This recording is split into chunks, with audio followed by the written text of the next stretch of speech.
We one of the Disco Twins. I'm Robert. This is Reg. I'm Reggie.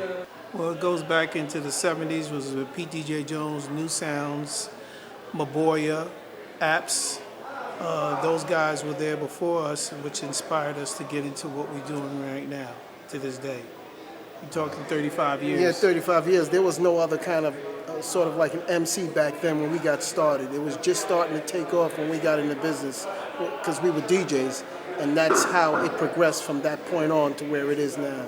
Really, we have to go back to where we was performing at the Hotel Diplomat, where we started seeing different types of DJs and somewhat MCs coming to the Hotel Diplomat. The first one was DJ Hollywood that we experienced because he came and he played on our set.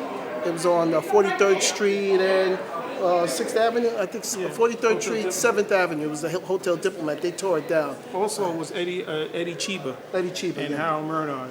Our greatest inspiration was this guy, which is our mentor, is Phase One, Curtis Forte, rest in peace. He was one of our mentors, and he's the one who introduced us to Richard Long. And back then, we was using vinyl, not Serato, vinyl.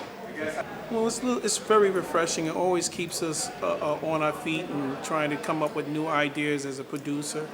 And as a DJ, I'm still doing the old school stuff. I still like the old school music, but it's okay. I have to live with it as old as we're getting right about now. Very good. It's very inspiring because it's challenging because it's evolving. Constantly it's evolving. It's changing to different dimensions. So I just like what's taking place in the world today with hip-hop. It's great. It's fantastic. What inspires us now is the change of music and the tonality of the sound, how it is opposed to what we was listening to back then, because right now is the digital era, so we're dealing basically with analog.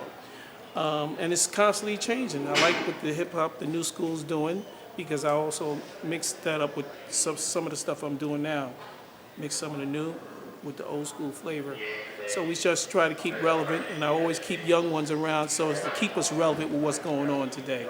Well, they've supported us from day one. We still have their support now, even our kids, because they're much older now. They're in their 30s. So they're supporting us now today because they see what the new school, and they've been able to see what we've done in the old school because we brought them back to look at some videos, the founding fathers, and they was able to see the transition, how it evolved. So they appreciate it very well now. Digital, from analog to digital, because the sound is a little bit different when you play it through your system.